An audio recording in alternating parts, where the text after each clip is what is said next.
The True Martial World, Bab 54, Judul, Tidak Ingin Tetap Biasa. Melihat kepala, Yi Yun tiba-tiba membatasi matanya. Kepala ini tertutup sisik merah. Tidak diketahui bagaimana sisik yang begitu indah menjadi hitam. Kepalanya memiliki 3 tanduk, setajam pedang.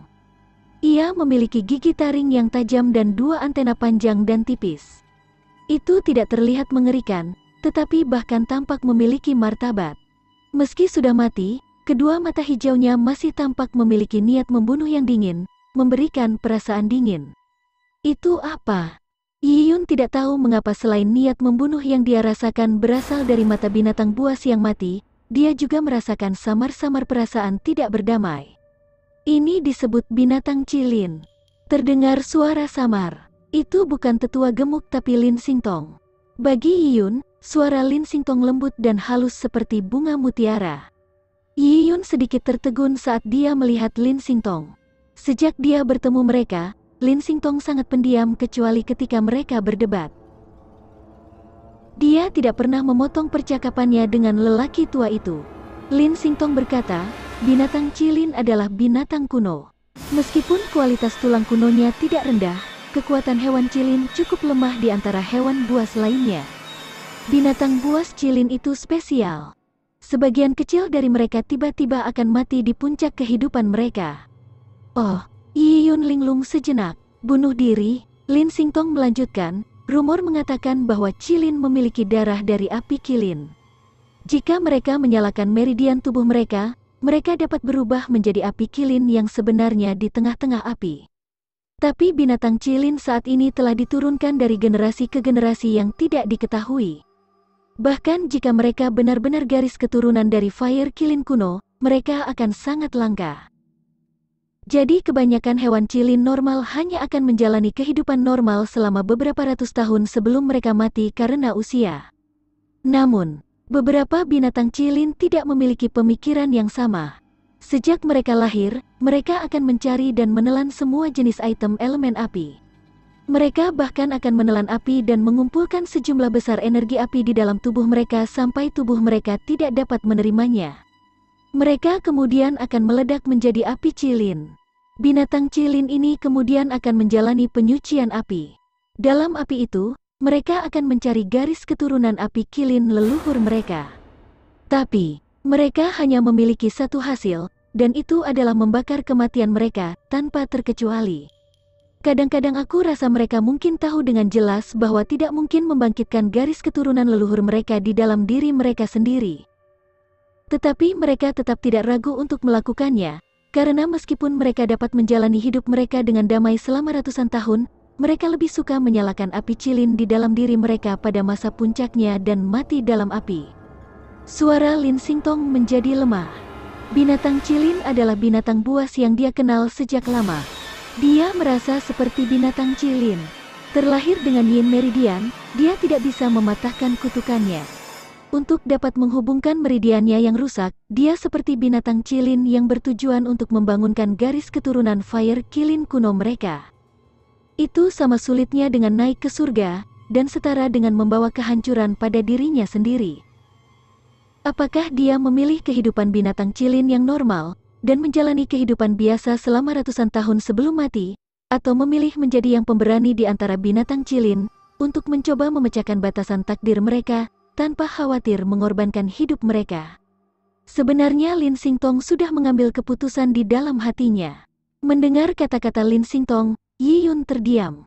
Terlahir untuk mencari api dan memilih item elemen api yang paling panas.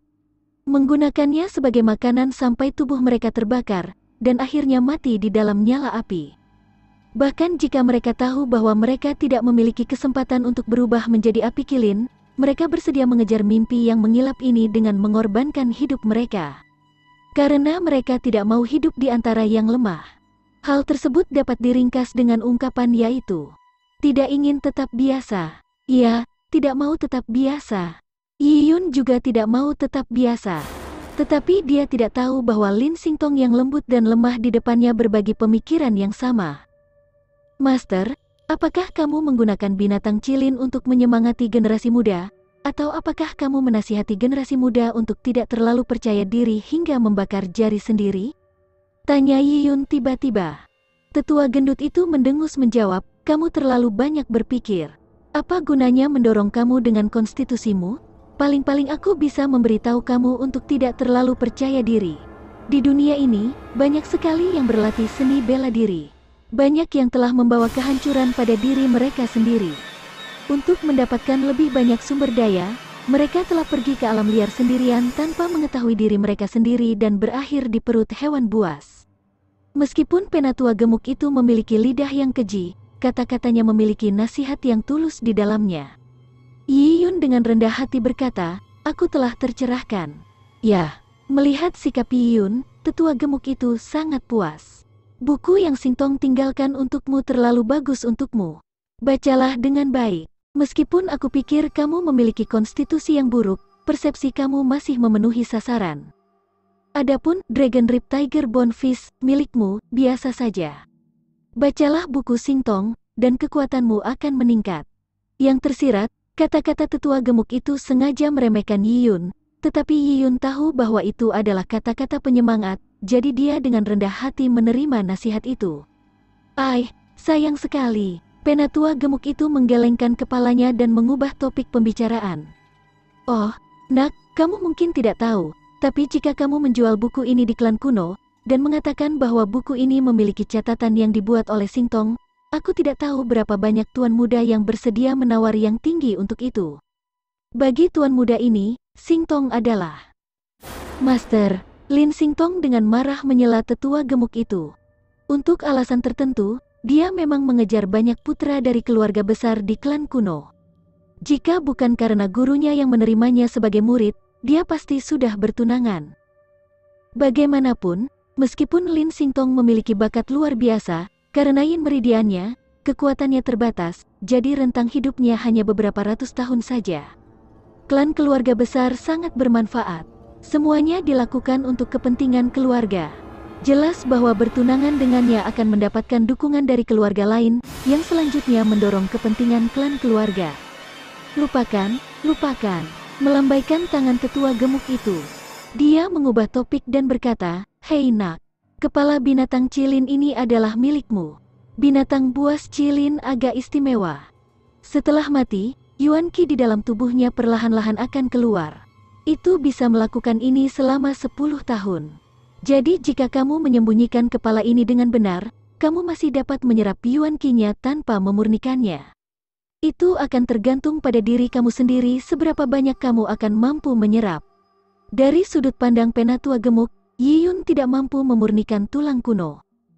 Juga dengan yayasan Yiyun, kecil kemungkinan dia akan bisa mencerna kepala binatang cilin. Membiarkan energi keluar dan perlahan-lahan menyerapnya adalah metode terbaik. Tentu cara ini terlalu lambat. Bagaimana anak-anak dari klan keluarga besar bisa menunggu 10 tahun? Nak, meski aku sudah memberitahumu, aku dapat menebak bahwa kamu masih ingin pergi ke hutan belantara yang luas untuk mendapatkan pengalaman. Tidak penting, aku akan memberimu jimat pelindung. Saat kamu mencapai puncak pengumpulan Qi, jimat pelindung ini akan diaktifkan.